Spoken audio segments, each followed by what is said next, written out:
नमस्कार, मैं हूं आपके साथ राधा अग्रवाल और आप देख रहे हैं आपका शहर आपका रिपोर्टर। आज यहीं पर आपके प्रदेश की, आपके राज्य की, आपके शहर की हर मुद्दों पर बात होगी विस्तार से। और देखना ना भूलिए विस्तार न्यूज, आपका अपना चैनल। तो चलिए शुरुआत करते हैं। आप सभी ने ये बात तो सुनी ही होगी कि लोहा गर्म है मार तो हथौड़ा, लेकिन छत्तीसगढ़ के नेता प्रतिपक्ष है कि ठंडे लोहे को गर्म करने में लगे हुए हैं। उनका पीएम मोदी का सिर फोड़ने वाला मामला अभी ठंडा ही नहीं हुआ था कि उन्होंने एक बार फिर पीएम मोदी को लेकर विवादित बयान दे डाला। खबर में आगे बढ़ने से पहले जरा उनका ये बयान सुन लीजिए। पास आदमी ये संविधान क्या सिखाएगा जो खुद नहीं समझता, जो संविधान बदलने की बात कर रहा है। और चट्टे बट्टे जो हम लोगों को उसने संबोधित किया, तो क्या वो अंधभक्त उनको स्वीकार कर लिया है? जो उनकी अंधभक्त है, ये शब्द हमने दिया है, कांग्रेस ने दिया है, आम जनता ने दिया है, तो क्या उसके अंधभक्त के शब्दों को उसने स्वीकार कर लिया है? और चट्टे बट्टे जैसे शब्दों का उपयोग करना एक प्रधानमंत्री को बने नेता, ये सड़क छाप आदमी की भाषा है, उनको उपयोग नहीं करना। तो नेता प्रतिपक्ष चरण दास महंत देश के प्रधानमंत्री को 10वीं पास बता रहे हैं, उनके भाषण को सड़क छाप बता रहे हैं।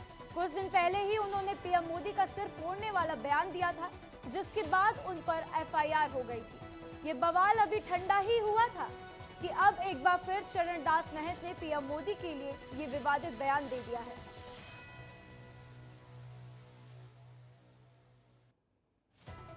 तो एक बार फिर चरण दास महंत ने प्रधानमंत्री मोदी को लेकर टिप्पणी कर दी है।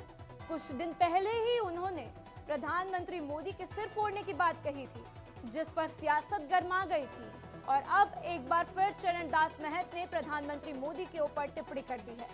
तो एक तरफ छत्तीसगढ़ में जहां कांग्रेस वोटर्स को साधने की पूरी कोशिश कर रही है, चुनाव प्रचार में जुटी हुई है, तो वहीं कांग्रेस के कुछ ऐसे नेता हैं जो प्रधानमंत्री मोदी के ऊपर बयान दे रहे हैं। और आपने सुना ही उन्होंने क्या कहा।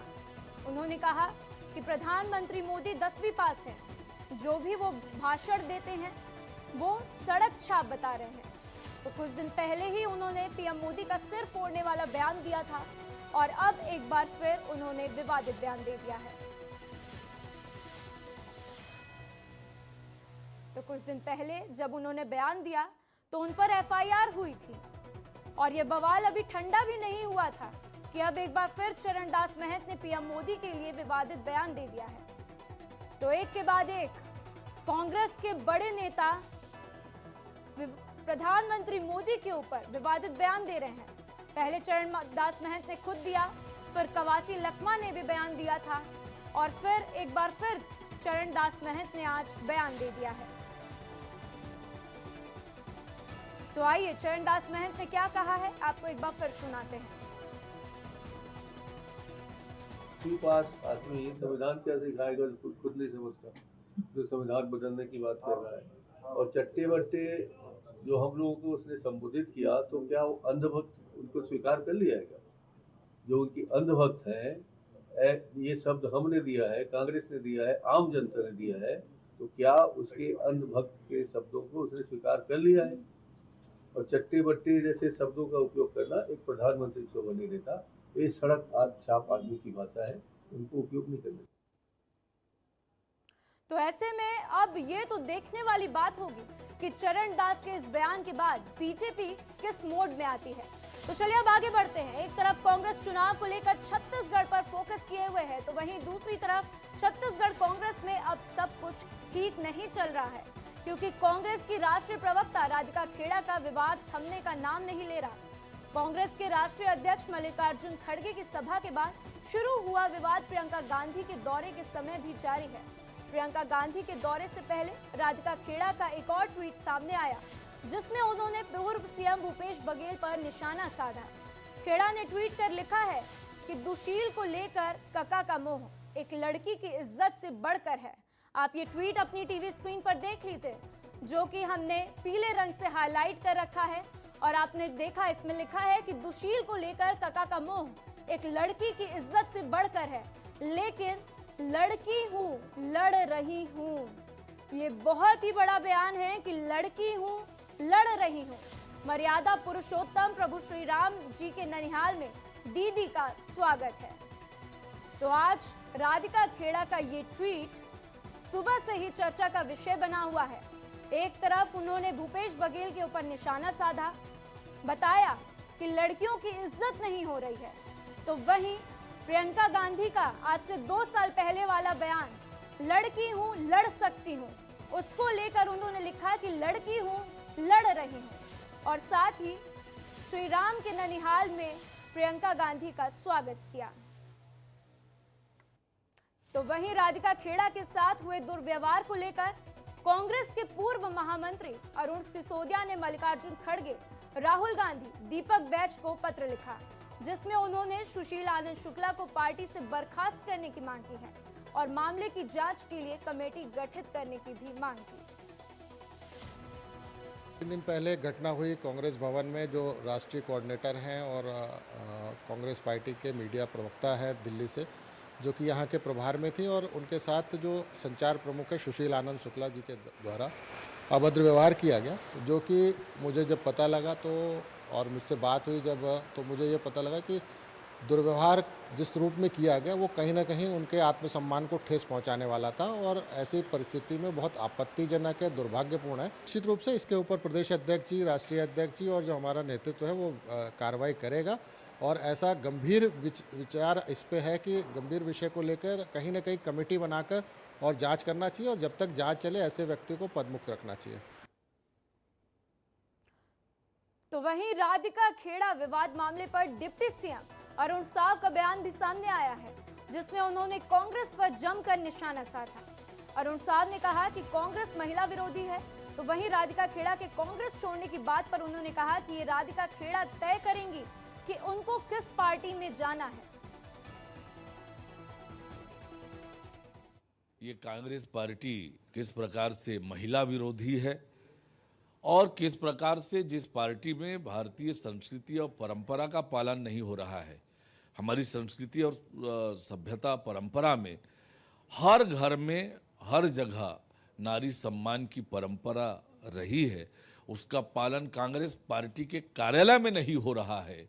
ये बताता है कि कांग्रेस महिला विरोधी है, और ये जो कुछ घटना राधिका खेड़ा जी के साथ हुई है ये दुर्भाग्यजनक है। सभी जगह नारी सम्मान होना चाहिए। ये तो राधिका खेड़ा जी को तय करना है कि उन्हें कहां जाना है।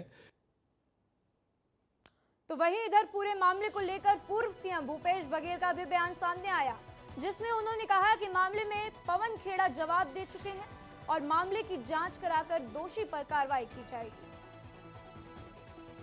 दूसरी बात, पवन खेड़ा जी जो मीडिया से देखते हैं, उन्होंने कहा हम इसकी जांच कराएंगे। बात समाप्त होगी, जांच होगी, जो गलत पाएगा उसकी लापरवाही होगी। तो आइए इस खबर पर हमारे साथ रवि मीरी हमारे साथ जुड़ चुके हैं, उनसे जानेंगे विस्तार से कि क्या कुछ हुआ है।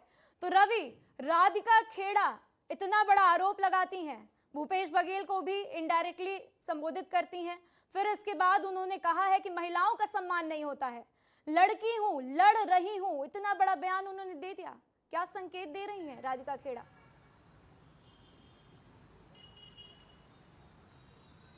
राधा, देखिए, राधिका खेड़ा ने जो कहा है, जो उन्होंने ट्वीट किया है, उसका मकसद आप एकदम क्लियर और सामान्य शब्दों में समझिए।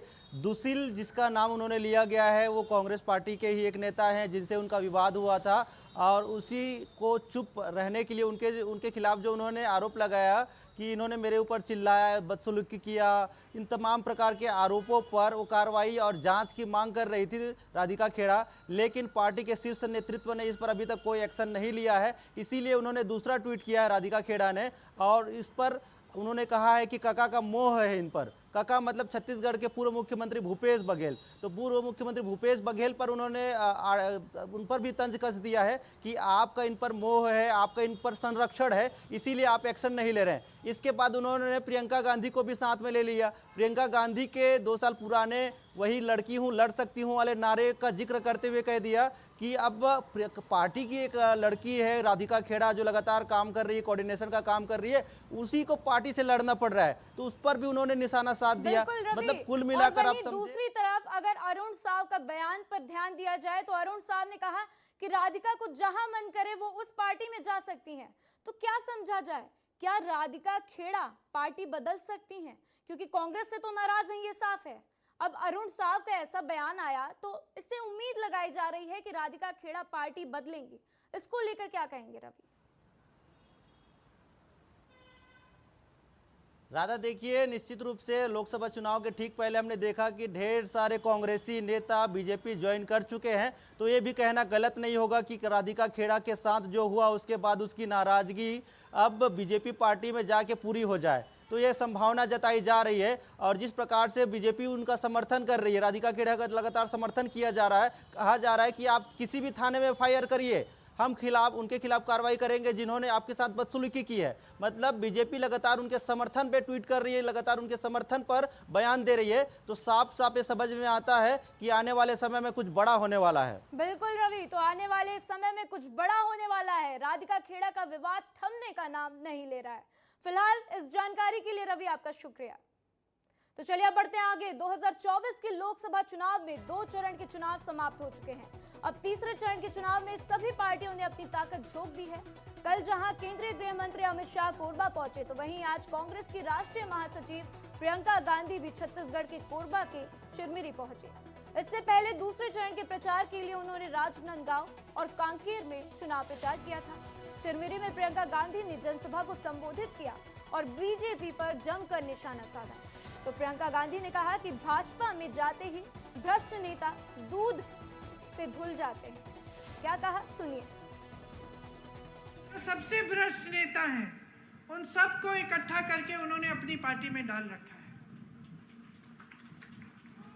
जो दूसरी पार्टियों में भ्रष्ट थे, पहले उनके खिलाफ आरोप लगाए, उन पे छापे मारे, उन पे दबाव डाला, उनको ले लिया अपने पार्टी में, और जब उनकी पार्टी में आ गए तो साफ हो गए, पाक हो गए।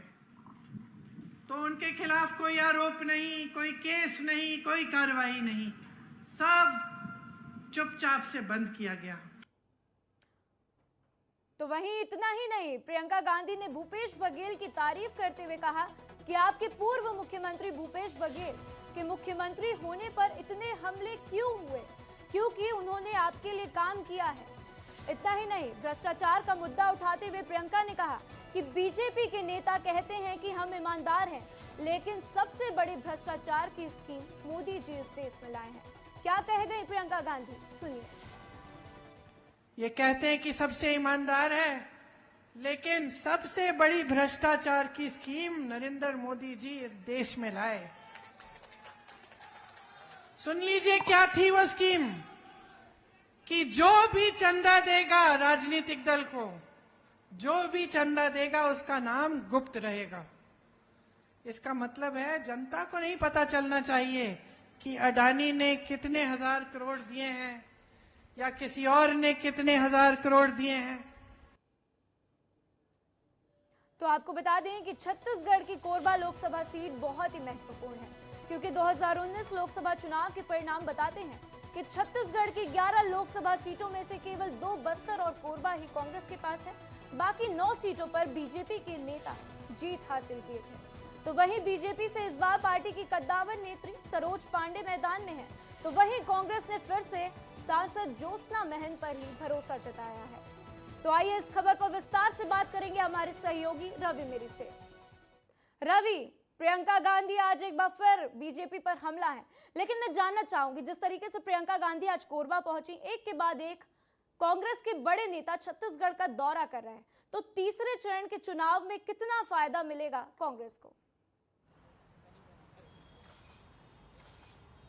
राधा, कांग्रेस को एक उम्मीद है, क्योंकि 2019 में कोरबा लोकसभा सीट कांग्रेस पार्टी जीती थी, इसीलिए उस उम्मीद को बरकरार रखते हुए कांग्रेस पार्टी ताकत सिर्फ कोरबा लोकसभा क्षेत्र में झोंक रही है। इसीलिए आज चिरमिरी में प्रियंका गांधी ने एक बड़ा जनसभा को संबोधित किया है और इसी जनसभा में उन्होंने कहा है कि जब केंद्र की सरकार पर उन्होंने जमकर निशाना साधा है और उन्होंने कहा है कि बेरोजगारी और महंगाई के मुद्दे पर केंद्र सरकार जवाब नहीं देती है और पाकिस्तान के मुद्दे पर लगातार वो सवाल उठाते रहते हैं। लेकिन प्रियंका गांधी का सबसे बड़ा मुद्दा ये था कि निजीकरण, जो केंद्र सरकार पर उन्होंने आरोप लगाया कि लगातार भारत की केंद्र की सरकार, बीजेपी की सरकार निजीकरण को बढ़ावा दे रही है, तो ये सब मुद्दे वहां पर जिक्र किया गया। लेकिन कोरबा लोकसभा सीट की बात करें तो कोरबा लोकसभा सीट इसलिए खास हो गई है क्योंकि सरोज पांडे, बीजेपी की एक बड़ी नेत्री है, वो वहां से चुनाव लड़ रही है। और यहाँ पर अमित शाह ने भी एक दिन पहले यहाँ पर बड़ी जनसभा को संबोधित किया है। तो आप मान लीजिए कि कोरबा लोकसभा सीट सबसे हाई प्रोफाइल सीटों में से एक है,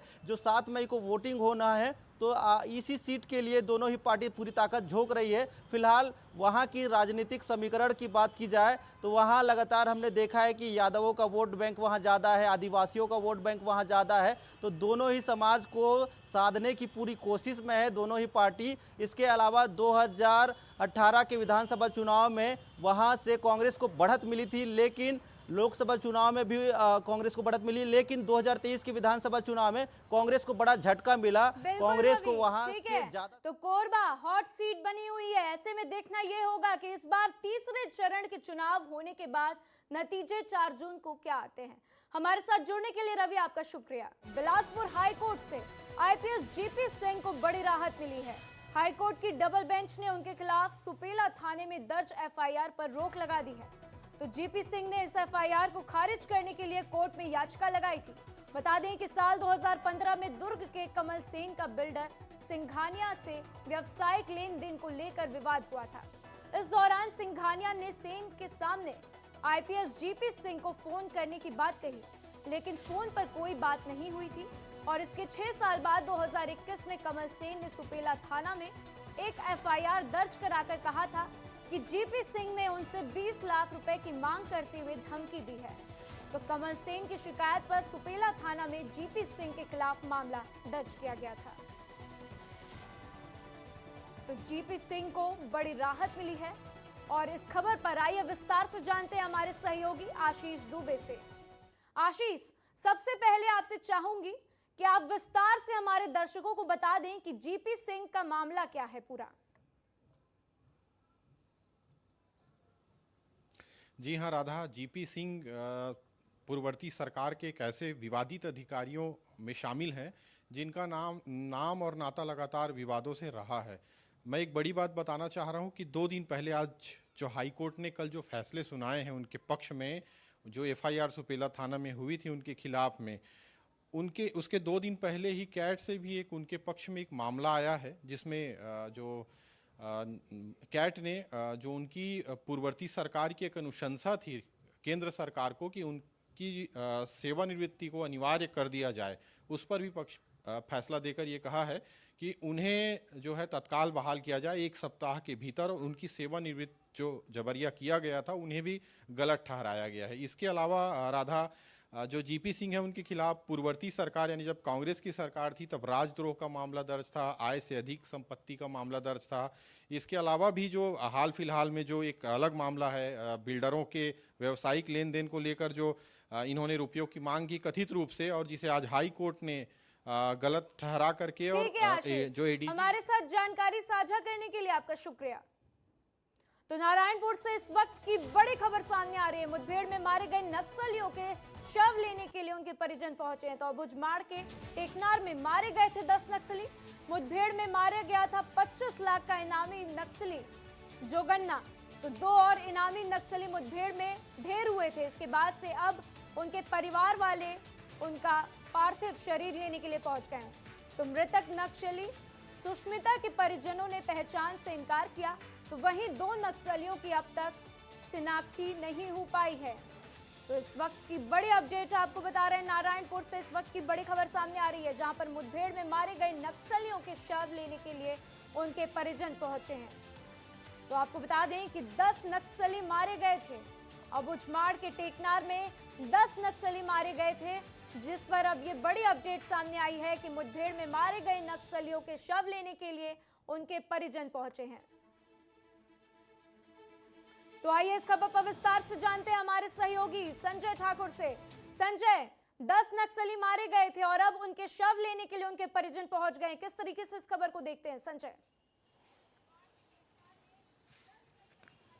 देखिए राधा, ये एक पूरी प्रक्रिया होती है। जब इस किसी भी मुठभेड़ में नक्सली मारे जाते हैं तो सरकार द्वारा, प्रशासन द्वारा, पुलिस द्वारा इनका पहले पोस्टमार्टम कराया जाता है। इसके बाद इनके शवों को परिजनों को सौंपने की प्रक्रिया की जाती है और इसी प्रक्रिया के तहत जो है आज जितने भी नक्सली मारे गए थे उनमें कुछ नक्सलियों के परिजन पहुंचे हैं नारायणपुर अपने जो उनके परिजन हैं उनके शवों को लेने के लिए, ताकि उनका अंतिम संस्कार किया जा सके। लेकिन देखिए, अब जो जोगन्ना है वो आंध्र प्रदेश का रहने वाला था, तेलंगाना का।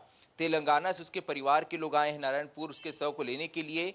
196 मामले दर्ज थे जोगन्ना के ऊपर, और अब उनके परिजन जब पहुंचे हैं नारायणपुर शव ले जाने के लिए जोगन्ना का, तो आप समझिए कि ये व्यक्ति जो है वो 35 सालों से नक्सल संगठन में था, ये अपने परिवार से नहीं मिलता था। लेकिन प्रशासन ने यहाँ अपनी जिम्मेदारी निभाई है। उसने जो प्रक्रिया होती है एक कानूनी प्रक्रिया के तहत इन शवों को उनके परिजनों के हवाले किया है। लेकिन क्योंकि एक लंबी प्रक्रिया होती है, कानूनी प्रक्रिया के तहत उनके शवों को जो है परिवार वालों को सौंप दिया गया है। हमारे साथ जानकारी साझा करने के लिए संजय आपका शुक्रिया। तो चलिए बढ़ते आगे। जांजगीर के बिरगहनी गांव में विस्तार न्यूज की खबर का बड़ा असर हुआ है। गांव में हैवी ब्लास्टिंग से आसपास के घरों में लगातार दरारें पड़ रही थी, जिसको विस्तार न्यूज ने बड़े ही विस्तार से दिखाया और खबर का भी असर हुआ है। तो विस्तार न्यूज ने जैसे ही इस खबर को प्रमुखता से दिखाया, पूरा प्रशासनिक अमला हरकत में आ गया और खुद रायगढ़ से श्रम एवं रोजगार मंत्रालय के निर्देशक श्रीनिवास निरीक्षण करने पहुंच गए। तो उन्होंने गांव वाले से पहले बात की, उनका हाल जाना और फिर निरीक्षण किया। जो क्रैक्स है ब्लास्टिंग वजह से हुआ कि नहीं, वो अभी जो खदान है कितना दूर से ये गांव घर है वो देखने के लिए, जांच करने के लिए आए हैं। अभी इधर एक खदान भी देखा है, उसमें जो एक एक्सकेवेटर लगा हुआ है, लेकिन अभी चल रहा है कि नहीं मालूम नहीं हुआ। लेकिन मैं अभी ये खदान किसका है, ये रजिस्टर्ड है कि नहीं, पूरा जांच करने के बाद, ये पता होने के बाद किस लिए वो ब्लास्टिंग हो रहा है कि नहीं, वो क्रैक्स ब्लास्टिंग की वजह से हुआ कि नहीं, हम लोग पता करने के बाद ये आवश्यक कार्रवाई करने के लिए हम लोग सोच रहे हैं। तो अधिकारियों ने तो जांच का आश्वासन दे दिया है, लेकिन जरा ग्रामीणों की भी सुन लीजिए कि आखिर उनका क्या कहना है। बात कर रहे हैं रायगढ़ में खान सुरक्षा विभाग रायगढ़। ये गांव से जनता के कहे के अनुसार मैं शिकायत कर रहे हैं और चेकिंग मारिन है, घर में दरार पाए गए है, फटे पाए गए है, पूरा कई एक घर ऐसे गांव पूरा घर जर्जर है, बस्ती में है, स्कूल भी जर्जर है, यहाँ तक कि मन गए नहीं है बोले जनता। तो ग्रामीण तो कह रहे हैं कि वो हैवी ब्लास्टिंग से परेशान है, अधिकारी सुध लेने का नाम नहीं ले रहे। लेकिन अब फैसला तो जांच के बाद ही पता चलेगा कि आखिर अधिकारी जांच के बाद किस निष्कर्ष पर पहुंचते हैं। बुरहानपुर में इन दिनों डायरिया का कहर देखने को मिल रहा है, जिसके चलते 4 लोगों ने अपनी जान गंवा दी। तो वहीं 250 से ज्यादा लोग अस्पताल के बिस्तर में इस जानलेवा बीमारी से जूझ रहे हैं। शहर में डायरिया का जैसे ही प्रकोप फैला, विस्तार न्यूज ने बड़ी ही प्रमुखता से इस खबर को दिखाया।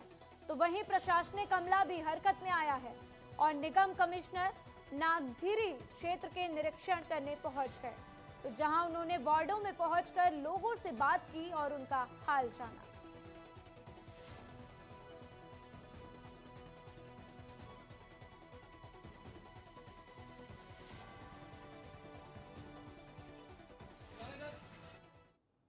हमारे वार्ड की समस्या तो वैसी वैसी बनी हुई है अभी, और मरीज तो बढ़ ही रहे।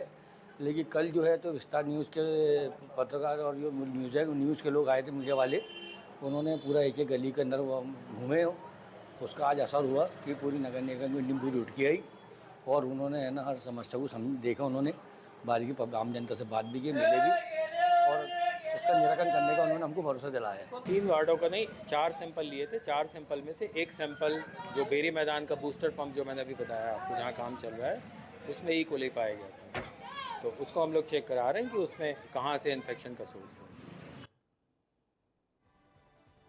तो जिले में फैले खतरनाक डायरिया के बाद पीएचई विभाग ने नगर निगम के आदेश पर जांच भी कराई थी, तो जिसमें 3 वार्ड्स का पानी दूषित निकला था।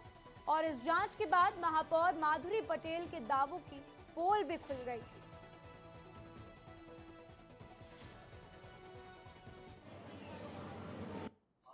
डायरिया से कोई मौत नहीं हो रही है? नहीं नहीं, बिल्कुल नहीं, और दूषित पानी से भी कोई दिक्कत नहीं आ रही? बिल्कुल नहीं। पीएचई विभाग को 4-4 बार हमने सैंपल दिए, कोई भी जो 10 वार्डों में ये कांग्रेसी भाई लोग मेरे बोल रहे हैं कि बहुत गंदा पानी आ रहा है, हम इतने दिनों से सेवा कर रहे हैं, एक भी बार कभी एक आधी दुकान की कभी दिक्कत आई हो तो, पर अभी तो कोई वार्ड में दिक्कत नहीं है। मेरी पूरी टीम घूम रही है और पीएचई विभाग को भी हमने अपने नगर निगम में सैंपल दिया हो तो बात अलग हो जाती है। पीएचई विभाग को सैंपल दे दे के 4 बार हमने सैंपल दिए। हम भी मानव हैं, हमें भी दुख होता है कि डायरिया से बच्चे मर गए, डायरिया से बच्चे शांत नहीं हुए हैं। ये गर्मी बहुत तेज है और इसकी देखरेख, बच्चों की देखरेख हमें खुद को करना चाहिए। तो बुरहानपुर के नागझीरी क्षेत्र में फैले डायरिया ने वहां के निवासियों को झकझोर के रख दिया है। 250 से ज्यादा परिवार अस्पतालों में दवा और दुआ के बीच जूझ रहे हैं। और सबसे खास बात ये रही कि विस्तार न्यूज लगातार नागझीरी के लोगों के साथ खड़ा रहा और विस्तार न्यूज की खबर का असर भी हुआ है, जिसके बाद से खुद निगम कमिश्नर क्षेत्र के दौरे पर पहुंचे और लोगों की आपबीती को सुना और समझा भी। तो आइए इस खबर पर विस्तार से समझते हैं हमारे सहयोगी विवेक पांडे से। विवेक हमारे साथ जुड़ चुके हैं। विवेक, विस्तार न्यूज की खबर का इतना बड़ा असर हुआ है, हमने इस खबर को प्रमुखता से दिखाया और अब प्रशासन ने इसके ऊपर कार्रवाई की है। विवेक, देखिए, ये लोगों की जीवन से जुड़ा हुआ विषय है कि लोग पानी पीने के बाद उन्हें डायरिया जैसी गंभीर बीमारी का सामना करना पड़ा और इस कदर डायरिया का प्रकोप फैला कि 4 लोगों की मौत हो गई। और ये पिछले 72 घंटे के अंदर ये स्थिति बनी और 200 से अधिक लोग जो इलाज करवा रहे हैं अपना अस्पताल में, वो भी गंभीर रूप से बीमार हैं। तो ऐसी स्थिति में प्रशासन पूरी तरीके से सतर्क हुआ। विस्तार न्यूज़ ने ग्राउंड जीरो पे जाके दिखाया कि मरीजों की क्या स्थिति है, डायरिया का प्रकोप कितना ज़्यादा है कि अस्पतालों में सैकड़ों की संख्या में लोग एडमिट है। और यही कारण है विस्तार न्यूज़ की खबर का असर हुआ। और इसके बाद तमाम सारे जो अधिकारी हैं, बुरहानपुर के आयुक्त हैं, वो मौके पर पहुँचे और वहाँ पर जो पानी की गुणवत्ता को लेकर सवाल उठ रहे थे कि पानी पूरी तरीके से प्रदूषित था, जिसके पीने के चलते डायरिया जैसी गंभीर बीमारियों की चपेट में लोग आए। तो इस पूरे मामले को लेकर सीएमएचओ सहित तमाम जो बुरहानपुर के अधिकारी हैं, वो लोगों को स्वच्छ पानी उपलब्ध कराने की कोशिश में जुटे हुए हैं और इसकी जांच की जा रही है कि आखिर ये पानी प्रदूषित लोगों तक पहुंचा कैसे, अगर नल के जरिए पहुंचा है तो इसकी सप्लाई कैसे हो गई। तो ये तमाम विषयों पर जाँच है। लेकिन एक बड़ी बात है कि विस्तार न्यूज़ ने तमाम सारे पहलुओं को ध्यान में रखते हुए लोगों की जीवन की सबसे बड़ी जो समस्या रहती है कि पानी उनको स्वच्छ पहुँच जाए, इसको लेकर प्राथमिकता से खबर दिखाई। और लोग जिस तरह से बीमार दिखाई दिए अस्पतालों में, तो उनके इलाज को लेकर कितना प्रशासन मुस्तैद है, तो इन तमाम पहलुओं पे हमारी नजर रही। और ठीक इसी का नतीजा है कि प्रशासन को मौके पे पहुंचना पड़ा, लोगों से बातचीत करनी पड़ी और तो जो पानी की समस्या है का बड़ा असर हुआ है और अब प्रशासन ने इसके ऊपर कड़े निर्देश दिए, जिसके बाद से अब लोगों को राहत मिलेगी। तो चलिए विवेक, आपका हमारे साथ जुड़ने के लिए बहुत बहुत शुक्रिया। तो इसी के बाद इंदौर के मदरलैंड स्कूल में छात्रा को हाथ में कलावा और तिलक न लगाने के मामले ने तूल पकड़ लिया है। छात्रा की मां ने इस मामले को लेकर बागेश्वर धाम के प्रमुख धीरेन्द्र कृष्ण शास्त्री से शिकायत भी की थी, जिसके बाद से धीरेन्द्र शास्त्री नाराज हुए और कहा कि स्कूल भारत में चल रहा है या वेस्ट इंडीज में। मामले में विरोध जताते हुए करनी सेना के कार्यकर्ता मदरलैंड स्कूल पहुंचे और स्कूल संचालक को सख्त हिदायत भी दी थी। तो बता दें कि इस मामले ने तूल पकड़ लिया है, क्योंकि हाथ में कलावा बांधना और तिलक लगाकर स्कूल आने पर स्कूल के जो टीचर्स हैं, स्कूल के जो प्रबंधक हैं, उन्होंने नाराजगी जताई है और इसीलिए अब इस मामले ने तूल पकड़ लिया है। तो इस खबर पर हमारे साथ पुनीत जुड़ चुके हैं। पुनीत का रुख करेंगे। पुनीत, स्कूल में हाथ में कलावा बांधने के लिए मना कर रहे हैं, तिलक लगाने के लिए मना कर रहे हैं, जिस देश में पूरी आबादी में ज्यादा से ज्यादा लोग हिंदू हैं, सनातन को फॉलो करते हैं, उनके लिए हाथ में कलावा बांधना और टीका लगाने पर स्कूल मना कर रहा है। क्या कुछ कहेंगे विवेक? पुनीत जी बिल्कुल, देखिए जैसा कि खुद पंडित धीरेन्द्र शास्त्री को इस मामले में हस्तक्षेप करना पड़ा, उनको बताना पड़ा कि देश में धार्मिक आजादी है, आप इस तरह से रोक नहीं सकते, लेकिन उसके बावजूद बच्चों को रोका जा रहा है। देखिए ये शिकायतें लंबे टाइम से सामने आ रही है कि जो क्रिश्चियन मिशनरीज के स्कूल होते हैं वहां पर हाथ में कलावा, इसकी शिकायत भरी सब कथा में की गई और कथा में करने के बाद खुद धीरेन्द्र शास्त्री जी ने इस पर संज्ञान भी लिया और जो हिंदूवादी संगठन के लोग हैं उनको निर्देश भी दिया कि वो जाके स्कूल प्रबंधन को समझाएं और उनको बताएं कि आप इस तरह से नहीं रोक सकते वरना कानूनी कार्रवाई भी करेंगे। तो उनका कहने का असर इतना हुआ कि करणी सेना के लोग मदरलैंड स्कूल पहुंच गए और वहां पर जाकर स्कूल प्रबंधन को सख्त हिदायत भी दे दी। इस स्कूल प्रबंधन ने भी अपनी गलती मानी है और ये भी कहा है कि आगे से इस तरह से जो लोग आएंगे उनको नहीं रोका जाएगा। तो निश्चित तौर पर राधा आपने बिल्कुल सही कहा कि देश की जो अधिकतम आबादी है वो सनातन है। धीरेन्द्र शास्त्री जी ने कहा है वो वाकई अपने आप में एक बहुत बड़ा एग्जाम्पल है। राधा ठीक है पुनीत, हमारे साथ जानकारी साझा करने के लिए आपका शुक्रिया। तो चलिए अब बढ़ते हैं आगे। इंदौर में हैदर से हरि नारायण बने युवक के घर पर कुछ लोगों ने हमला कर दिया है। उसके घर के बाहर पथराव किया गया। पथराव के कारण घर के कांच भी फूट गए और डर के कारण हरि नारायण अब बाहर नहीं निकल रहे हैं। तो उन्होंने पुलिस से सुरक्षा की गुहार लगाई है। तो इस वक्त की बड़ी खबर आपको बता दें कि इंदौर से है, जहां पर हैदर से हरि नारायण बने युवक के घर पर कुछ लोगों ने हमला बोल दिया है। तो उनके घर के बाहर पथराव किया गया और पथराव के कारण घर के कांच भी फूट गए हैं और डर के कारण हरि नारायण अब बाहर नहीं निकल रहे हैं। तो उन्होंने पुलिस से सुरक्षा की गुहार लगाई है।